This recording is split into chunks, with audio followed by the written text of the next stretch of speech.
Today our topic is potential energy. In Hindi that is known as स्थितिज ऊर्जा. मतलब इसमें भी आपकी एनर्जी की बेसिकली है if a body possesses energy, अगर कोई बॉडी आपकी एनर्जी को possesses करती है even when it is not in A motion, अगर वो मोशन में नहीं है, वो गति में नहीं है, तो such sort of energy is known as a potential energy. Simple से लैंग्वेज में तो नाम लो. इसमें दो चीजें आपकी. फर्स्ट डेफिनेशन आपकी जो हो गया, ये जो मैं लिखा रहा हूं, अ बॉडी. बॉडी कोई भी हो सकती है. बॉडी मतलब यहां पे प्रिंट से है मे पजेसेस एनर्जी.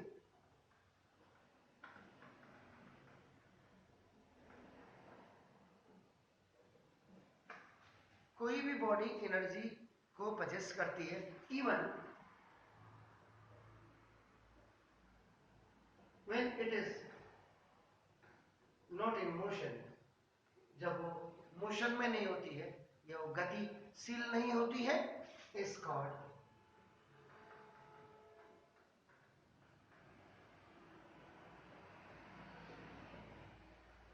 Potential energy. उसको आपका पोटेंशियल एनर्जी कहा जाता है. और ठीक है जी, क्लियर नाउ. या और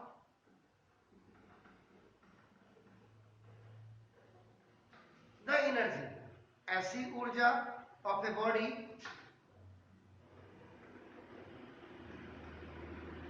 ड्यू टू, जिसके कारण इस पोजिशन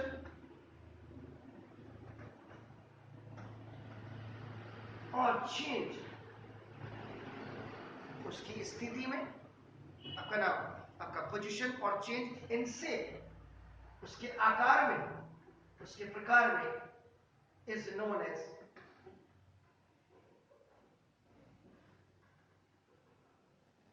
पोटेंशियल एनर्जी. किसी भी बॉडी की जो एनर्जी होती है, उसकी पोजीशन या उसके शेप में जो चेंज आती है, उसको भी आपको क्या कहते हैं, आपका नाम पोटेंशियल एनर्जी कहा जाता है. वास्तव में अगर आप देखें, एक्चुअली आप देखें, the energy of a body, किसी भी बॉडी की जो एनर्जी होती है ड्यू टू इट्स पोजीशन, इसकी पोजीशन के कारण होते हैं. अबव द ग्राउंड, अगर ग्राउंड के ऊपर है, that is called the gravitational potential energy. And the energy of a body due to the change in its shape and size, अगर उसके आकार प्रकार में अगर कोई प्रकार का परिवर्तन होता है, इस called the elastic potential energy. दो चीजें इसके अंदर है. एक तो मैंने क्या बोला, बताइएगा. एंड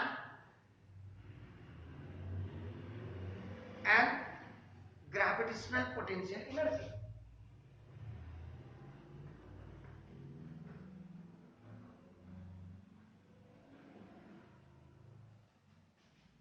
पी का मतलब पोटेंशियल एनर्जी हो गया, ठीक है ना. तो ग्रेविटेशनल पोटेंशियल एनर्जी का मतलब द एनर्जी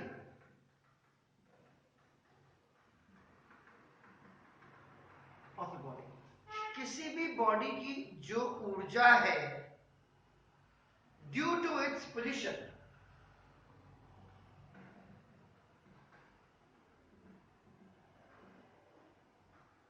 एवं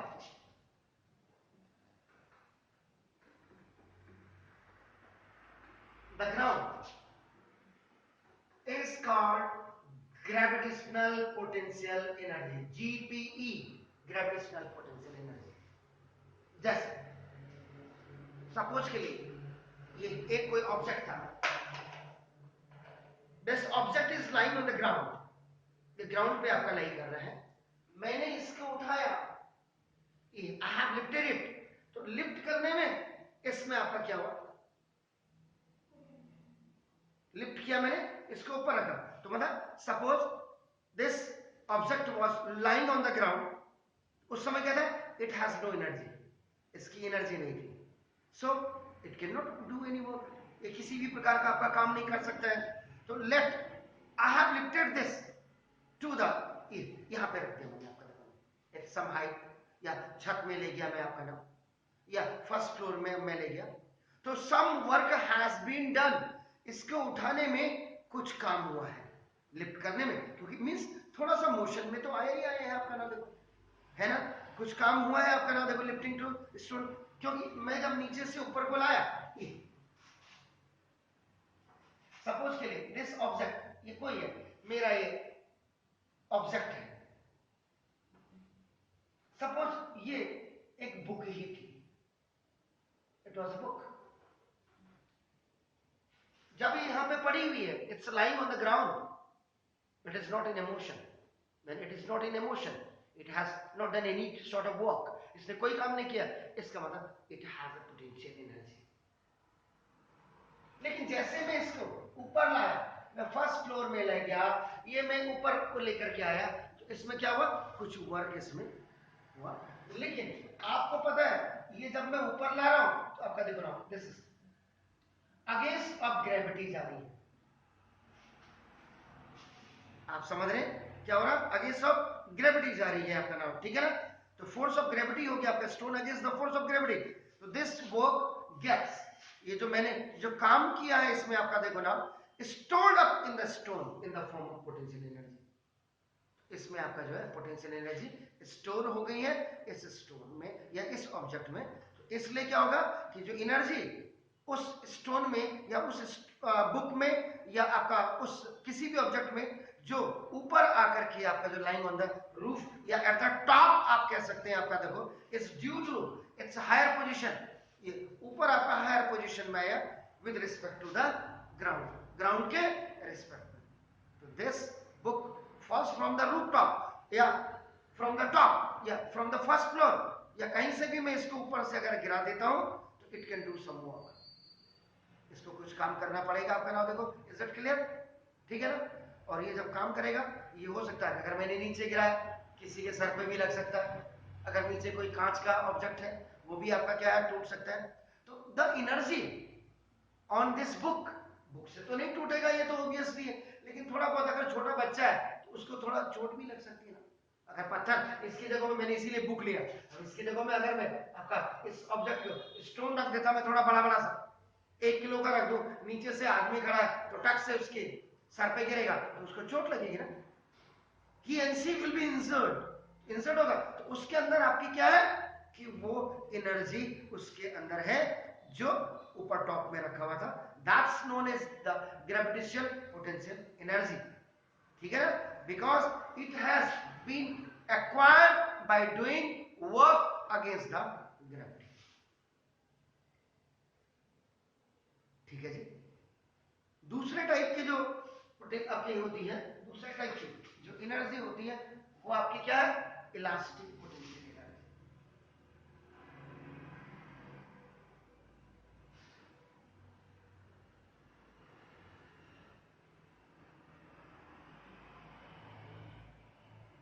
इलास्टिसिटी, खिंचाव आना, स्ट्रेच करना, आप समझ रहे ना, इलास्टिक का मतलब समझ रहे, कंप्रेसिंग करना आपका नाम, स्ट्रेच करना, बेंडिंग करना, ट्विस्टिंग करना आपका नाम, समझ गए, मीन्स कि some work has to be done to change the shape of a body,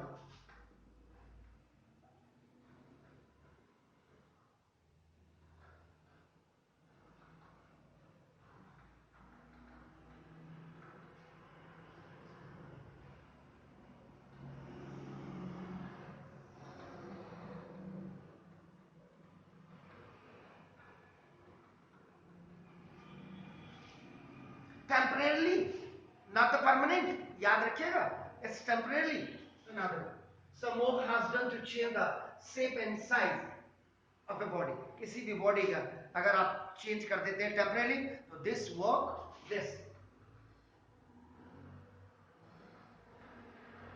तो ये जो वर्क होता है गेट्स स्टोर्ड आपका हो जाता है आपका नाम देखो, this is the stored in the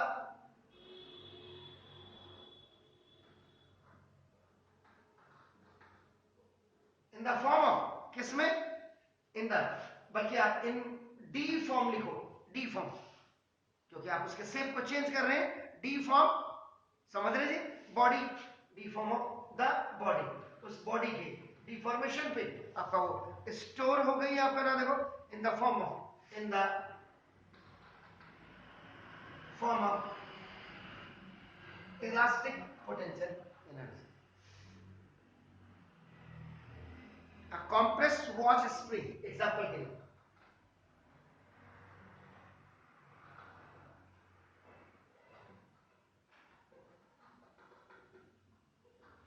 पहले घुमाते थे ना, उसकी चाबी रात को आपने अलार्म रखनी है या घड़ी में वो लगातार चलती रहे तो उसको चाबी देनी पड़ती थी, मैकेनाइज थी पहले आपका। आजकल तो इलेक्ट्रॉनिक्स वगैरह आ गए हैं, पहले मैकेनिकल होती थी घड़ियां आपका। तो जो कॉम्प्रेस वॉच स्प्रिंग है या क्लॉक स्प्रिंग है, पजेस, ये आपका पजेस करती है।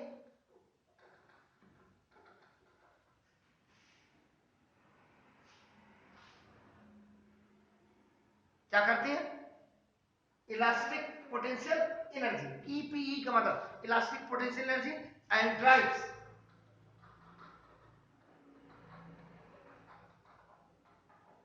The wheel of the watch.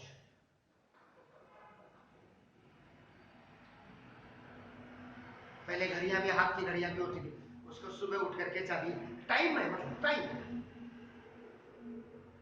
देखो सिस्टम को अगर आप एडॉप्ट करेंगे, देखो जैसा आप सिस्टम बनाएंगे, अब आपने ब्रेकफास्ट का टाइम अगर 8 से 9 के बीच में, तो 8 से 9 ही होना है। ऐसे घड़ी में भी मैं यहाँ पे वो नहीं कर रहा पढ़ाने के साथ, मैं इसलिए कह रहा हूँ कि उसमें भी चाबी देने का टाइम होता है।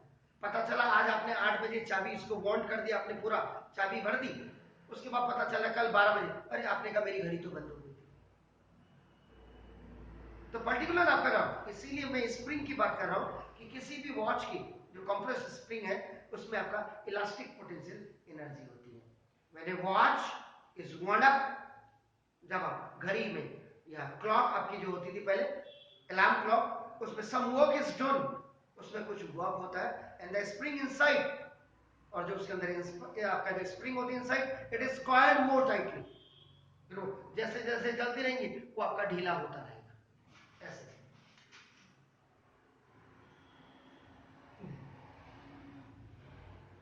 ऐसे स्प्रिंग होती थी। आपने उसको चाबी किया तो धीरे धीरे जो इनके बीच का आपका देखो ना जो गैपिंग है, ये बिल्कुल आपका कम होते रहेगा, और एक टाइम ऐसा आ जाएगा कि ये सारी आपके कॉम्प्रेस हो जाएगी। आप समझ रहे हैं जी? All the spring, this work done gets stored in the compressed spring in the form of elastic potential energy. Sure हो गया? The spring is slowly released, और जैसे आपका आपने पेन भी देखा होगा, डॉट पेन वगैरह होती है, पहले उसमें भी होती थी स्प्रिंग, है नहीं? आप ऐसे आपका तो बता दीजिए, या गाड़ी के शॉकर होते हैं आपका देखो ना, तो उनमें सारे स्टोर होते हैं बार। तो जो कॉइल स्प्रिंग्स होती है can do in returning to its original position में आपका जाएंगे। The position energy of coil spring is not due to position, the position energy of coil spring is not due to the position above the ground, but it is due to the change in its shape, due to the change in its shape. So the energy of a body due to its position or change in shape is known as your potential energy. Clear है पुत्री? अब देखो ऐसे example की बात करते हैं। Now, if you talk about so many examples you have applied in your daily life,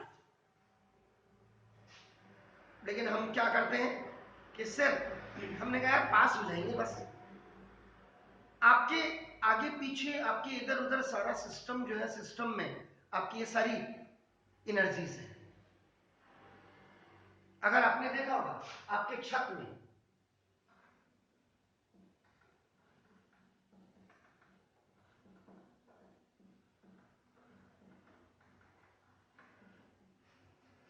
आपकी जो छत होती है उसमें जो आपका पानी का टैंक होता है, उसमें भी आपका क्या है, पानी जो है उसमें जो water in tank in your roof of your building possesses the potential energy, उसमें भी पोटेंशियल ड्यू टू इट्स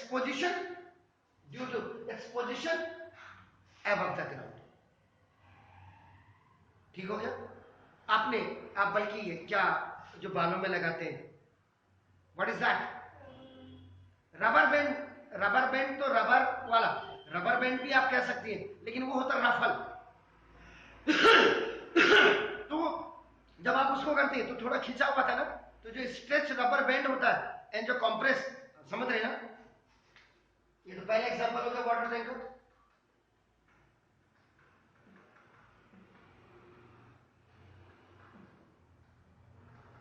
या रफल होती है जो आप लगाते हैं ब्लैक कलर का, या जो कई कलर के होते हैं बालों को आप यूं करके। पहले होता था जमाने में रबर बैंड ही लगाते थे लोग, अब रबर बैंड का जमाना नहीं है, आप समझ रहे हैं? और उसके बाद आपने देखा होगा जो आपकी जो कुकिंग गैस होती है ब्यूटेनॉल, वो भी आपका ना जब आपका सिलेंडर में होती है, दैट इज इसको कंप्रेस नेचुरल गैस जैसे आपकी होती है, या वो लिक्विफाइड, क्या कहते हैं उसको, एलपीजी, लिक्विफाइड पेट्रोलियम गैस, ये सारी कॉम्प्लेक्स होती हैं आपका ना। देखो they are also in possessing the potential energy, ठीक है ना? But this is due to the change in its shapes and configurations. ऊपर देखिए आपका example ceiling fan, ceiling fan which has been switch off, अब ये स्विच ऑफ है, इसका मतलब आपका क्या हो गया, इसमें भी आपकी पोटेंशियल एनर्जी। नीचे आपने देखा होगा पानी जो आपका आजकल आता है रनिंग वाटर, और आप नीचे स्टोर कर देते हैं उसको अंडरग्राउंड टैंक में, तो वो जो water in the underground tank या जो डैम में आपका रिजर्वायर आप रखते हैं, वो भी आपका क्या है, पोटेंशियल एनर्जी है।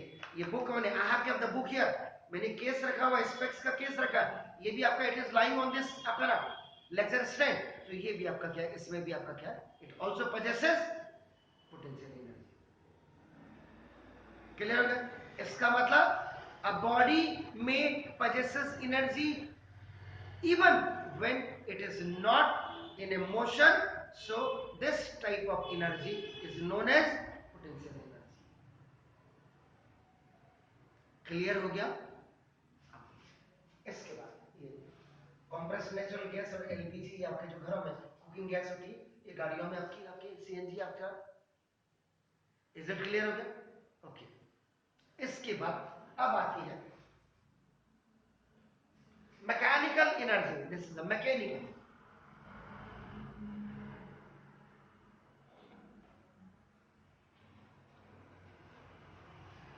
मशीन से मैकेनिकल वर्ड बना हुआ है, यहीं से क्लियर हो जाना चाहिए। I said to you so many times that आपकी अंग्रेजी फिट है, आपकी एसएसटी फिट होगी, जितना मैं जानता हूं, जितना मैंने पढ़ा है, जितना मेरा अनुभव है। और अगर आपकी मैथ अच्छी होगी ना, आपकी फिजिक्स केमिस्ट्री बिल्कुल ऑटोमेटिकली अच्छी होगी। दूसरी चीज जो मैं आपको अभी पढ़ा रहा हूं, इन वीडियो को आप घर जाइए, वीडियो का जो इंडस्ट्रियलाइजेशन, मॉडिफिकेशन, डिजिटाइजेशन जिसकी हम बात करते हैं, ये अभी इन्हीं कोरोना काल में तो हुआ, पहले तो सभी सोए हुए थे ना। लेकिन इसका भी बेनिफिट आपको तब मिलेगा जब आपने यहां मेरे लेक्चर देखा, जब लेक्चर देखने के बाद उसी चीज को आप घर जाकर के देखोगे तब आएगी। अब एक आदमी लगा कोई बात नहीं देख लूंगा, देखो पास होने में, एग्जाम क्वालिफाई करने में, एग्जाम क्रैक करने में बहुत अंतर है। रीडिंग, राइटिंग, अंडरस्टैंडिंग, तीनों में बहुत अंतर है। लिखे लिखे, पढ़े पढ़े, लिखे और पढ़े, बहुत अंतर है। तो ये चीजें देखो, तो मेरा यहाँ पे मैकेनिकल, मशीन से दिस वर्ड बना है, और मशीन क्या होती है, किसी समय रुकी होती है, और मशीन क्या होती है, किसी समय चल रही होती है। इसका मतलब that machine has two types of energies. When it is not in a motion, it is also possessing the energy, that's known as the potential energy. And when the machine is running, means all the mechanical part they are contributing to each other for running that machine is known as a kinetic energy. It means that the sum of the two energies is known as your mechanical energy. Is that clear? Then the sum, the sum of the potential energy and kinetic energy is called mechanical energy. Me, mechanical energy is equal to potential energy or plus this is the kinetic energy. Sure? अगर आप example की बात करेंगे, if you talk about the example, तो आपका देखो a flying bird,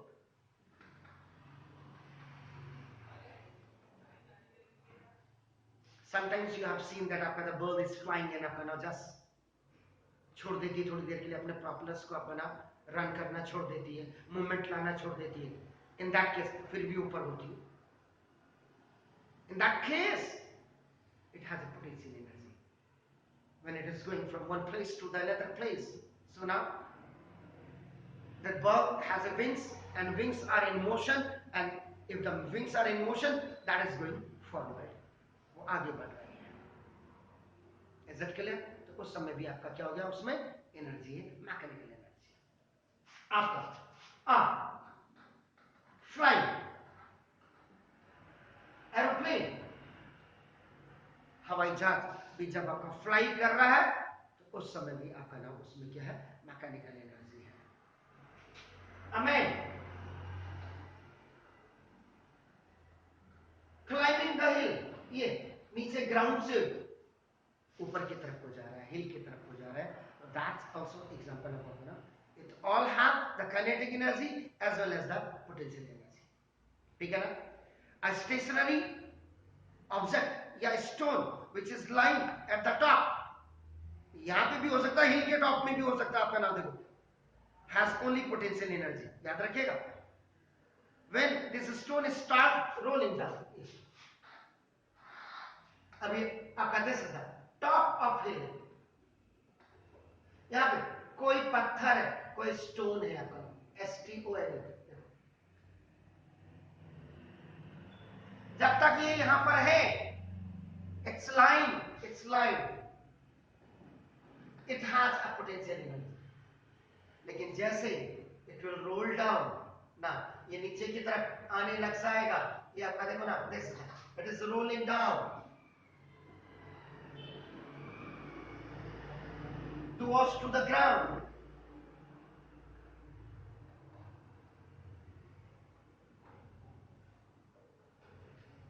अब generally लोगों ने अपने दिमाग में बना लिया, कई ने, ग्राउंड का मतलब जमीन होता है, बिल्कुल होता है, लैंड भूमि की तरफ, ऊपर से नीचे की तरफ आ रहा है, तो दैट्स आपका दैट इज नोन एज, तो ठीक है ना. तो जब भी आपका क्या होगा, रोलिंग डाउन करेगा, it has both types of energy, kinetic energy भी होगी, पोटेंशियल एनर्जी भी होगी. ठीक है. And when the stone reaches the bottom of the हिल, उस समय it has only the kinetic energy. ये दो पोजीशन, यहां पे लाइन डाउन स्टोन, अब क्या होगा, लेकिन जैसे जैसे इसको आप ऊपर को फेंक रहे हैं, तो काइनेटिक एनर्जी आपका देखो ना, बड़ी बड़ी बड़ी धीरे धीरे धीरे धीरे कम होगी.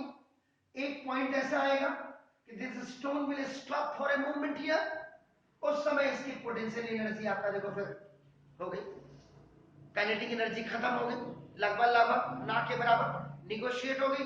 लेकिन again when it will come down, तो पोटेंशियल एनर्जी आपकी क्या हो जाएगी, अब खत्म हो जाएगी, काइनेटिक एनर्जी आपका इंक्रीज करने लग जाएगी, बढ़ने लग जाएगी.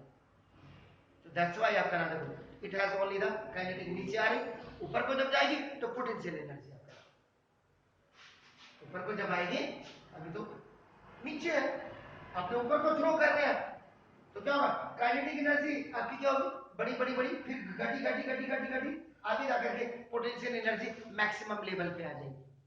और फिर again it is when it is coming down, तो potential energy will be decrease and kinetic energy will be increase. ठीक छो, क्लियर, फाइन. तो देखो ये था आपका. Now formula for potential energy, अब इसको आप ड्राइव करना है, तो आपने क्या बोला कि the potential energy of a body is due to the its higher position above the ground.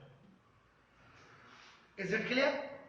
Above the ground, आपने अर्थ बोला आपने, and is equal to the work done on a body against gravity. आप ऊपर को जा रहे हैं, आपका ना ऊपर को, इसीलिए देखो मैंने एरो ऊपर लगाया है, इसका मतलब आपका ना देखो अब अगेंस्ट ग्रेविटी। क्लियर हो गया? तो against gravity in moving a body so that its position. अब आपने क्या करना, पोटेंशियल एनर्जी आपने फाइंड आउट करना है। A body lying at a certain height, कुछ हाइट में, ये आपकी छत भी हो सकती है, टॉप भी हो सकता है, 10 फीट की हाइट भी हो सकती है, 15 फीट की भी हो सकती है, 5 फीट की भी हाइट हो सकती है आपका नाम। ठीक है? तो सपोज अ बॉडी, कोई बॉडी है, इट हैज मॉस m, इस बॉडी की मॉस आपकी क्या m है। इट इज रेज्ड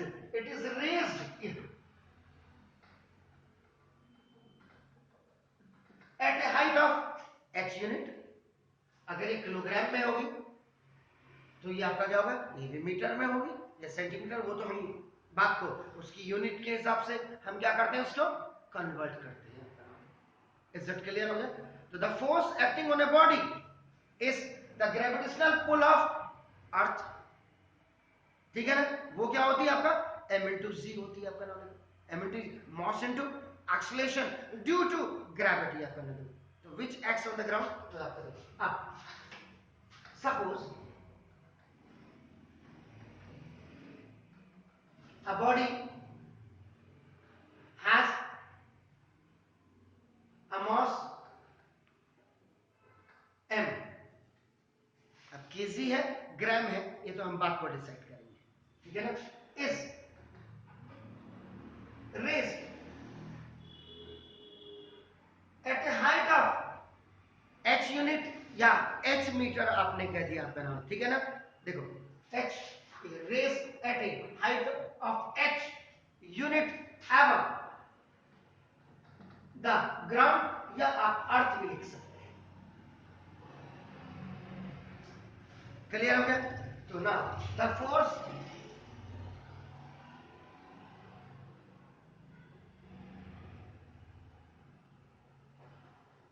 और जो अब इसमें बल प्रयोग होगा acting on this body is the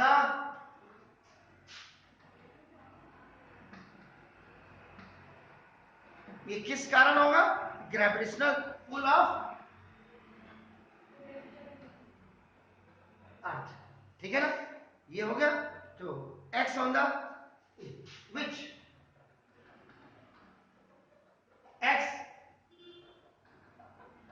downward, जो नीचे की तरफ इसमें क्या करेगा, एक्ट करेगा, डाउनवर्ड डायरेक्शन, नीचे की तरफ। ठीक है? क्लियर हो गया? ठीक है? तो to lift the body above the surface of, to lift the body,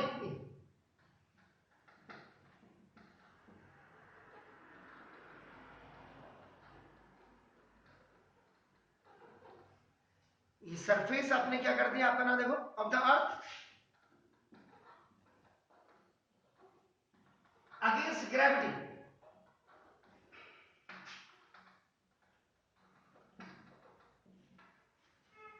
तो work done is equal to क्या होता है, force into distance. That's beautiful. Work done is denoted by W, force F और इनटू S। लेकिन आपने एक चीज पढ़ी होगी कि ना, बाय सेकेंड लॉ, न्यूटन का सेकेंड लॉ क्या था, न्यूटन सर का सेकेंड लॉ क्या था, कि force is the product of the mass and the acceleration. लेकिन अब A इज इक्वल टू आपका G, यानी कि आपका एक्सीलरेशन ड्यू टू आपका ग्रेविटी आपका हो गया आपका नाम, देखो दिस, तो F इज इक्वल टू आपका m इंटू G हो जाएगा आपका नाम, देखो दिस। क्लियर? तो W is equal to F की जगह में आपका m इंटू G हो जाएगा। m means mass of the body, G means gravity. ठीक है ना?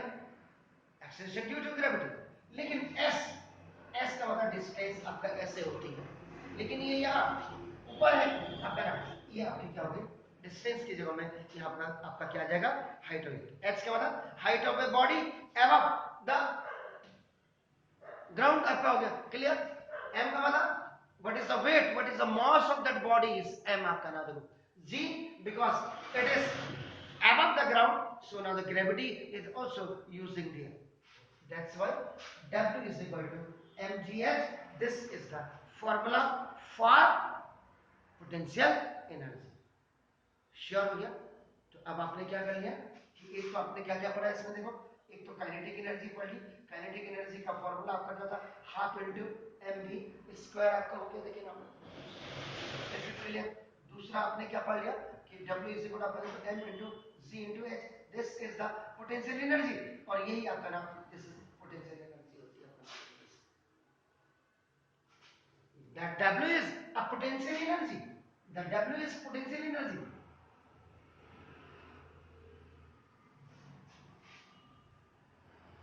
ठीक है ना? तो the potential energy of a body is due to the higher position above the earth. तो ये आपका, तो देखो अब यहां पे भी आपका कई चीजें खुल करके आएंगी। जैसे कल आपको याद होगा कि काइनेटिक एनर्जी जब मैंने पढ़ाया था, तो काइनेटिक एनर्जी में हमने लास्ट में सम इंपॉर्टेंट कंक्लूजन आपने कहा था। अगर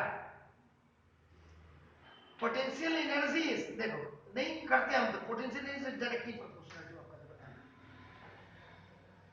मास बढ़ेगा पोटेंशियल एनर्जी बढ़ेगी, मास घटेगा पोटेंशियल एनर्जी घटेगी। दूसरा देखो, potential energy is directly proportional to gravity. अब ग्रेविटी आपका नाम देखो, ग्रेविटी भी थोड़ा सा लिटिल बिट, जैसे यहाँ पे की ग्रेविटी 9.21 होगी, तो आगे देहरादून में जाकर के 9.23 भी हो सकती है, तो 9.01 भी हो सकती है। वैसे हम आपका जो जी की वैल्यू होती है वो क्या होती है, 9.8 रखते हैं। ग्रेविटी और ग्रेविटेशनल कांस्टेंट दोनों में बड़ा फर्क है, इससे पीछे आपने पढ़ा था। ये ग्रेविटी आपकी थोड़ा बहुत आगे पीछे होती रहती है। आगे पीछे का मतलब ये थोड़ा स्किप का मतलब, ये आपका कहीं 9.01 है, कहीं 9.8 है, कहीं 9.79 हो सकती है आपका ना, place to place it varies. लेकिन ग्रेविटेशनल कांस्टेंट यूनिवर्स में एक फिक्स होता है। स्मॉल जी का मतलब ग्रेविटी हो गया, और कैपिटल जी का मतलब आपका क्या होगा, ग्रेविटेशनल कांस्टेंट। याद है कितना होती थी उसकी वैल्यू, याद करो जरा, जल्दी जल्दी बताइए। अरे पूरा सुपड़ा साफ है। ग्रेविटेशनल कांस्टेंट जी, कैपिटल जी की वैल्यू क्या होती है,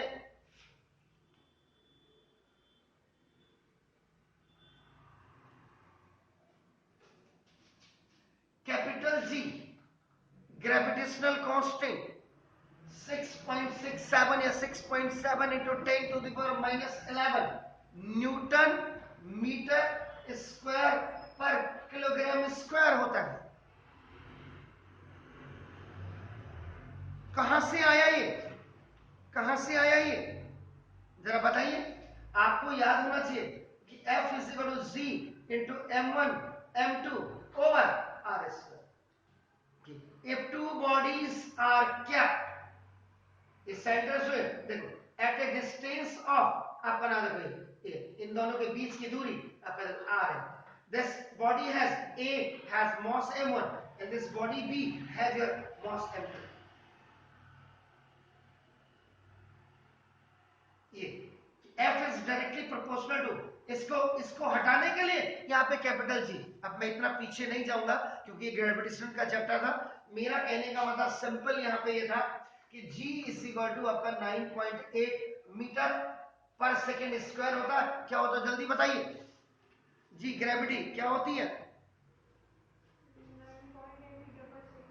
अरिशा कई बार आपने देखा होगा कि G इज इक्वल टू आपका 10 आपका मीटर पर सेकेंड स्क्वायर भी लिखा होता है। तो ये a slight little bit आपका G can be changed, it varies place to place, but capital G is a gravitational constant which is completely fixed, it is constant 6.7 into 10। और कहां से आया आपका देखो नाम, अभी जी अभी आप कहेंगे ये कैसे आया, तो कैसे आया देखो, मैंने वही बोला था जब तक हम अपने बच्चों को ट्रांजैक्शन नहीं सिखाएंगे, अब ये तो आज की तारीख में ये हो गया कि पढ़ा और बस पास होने लायक हम काम कर रहे हैं, इसीलिए आप लोग भूल जा रहे हैं इन चीजों को। देखो आपने कहा अरे हाफ ईयरली का तो आप फाइनल में नहीं आएगा, फाइनल, लेकिन आप देखो आपने कंपटीशन लेवल की तैयारी करनी है, वहां थोड़ा कहेंगे हाफ ईयरली से पहले का तो हमने सिलेबस हम भूल गए, नहीं। ये देखो F इज इक्वल टू आपका G into M1 into M2 over R square था। देखो ये by cross multiplication G is fixed in its position। देखो F into R square over R का मतलब distance over M1 into M2 आपका देखो ना, तो G is equal to F अगर आप यूनिट की बात करते हैं आपका ऐसा यूनिट, तो देखो न्यूटन फोर्स, R का मतलब मीटर इंटू मीटर, देखो मीटर इंटू मीटर हो गया ओवर आपका देखो ये M1 किलोग्राम और इनटू आपका देखो किलोग्राम आपका देखो, तो G इज इक्वल टू जो यूनिट की बात कर रहा हूं मैं, unit of G gravitational force है newton, metre into metre is metre square over kilogram into kilogram is kilogram square, या और न्यूटन मीटर स्क्वायर किलोग्राम में ऊपर जाएगा तो -2 हो जाएगा। क्यों कि देखो इफ x की पावर n आपका ये देखो सेकंड लॉ आपका एक्सपोनेंट का x की पावर -n हो जाएगा, the power will go up if the positive is going up आपका, so it is going to be converted into the negative, if it is already negative and it is going to be up, so now it is going to be converted into the positive one। ये याद रखिएगा। Is it clear? तो ये G और capital G में मैंने आपको फर्क बता दिया है। अब कल हम जो करेंगे ट्रांसफॉर्मेशन ऑफ एनर्जी, कि एनर्जी कैसे ट्रांसफॉर्म करती है, क्या क्या इसकी फॉर्म होती है, उसके बारे में कल डिस्कस करेंगे। Okay, have a nice morning to you please.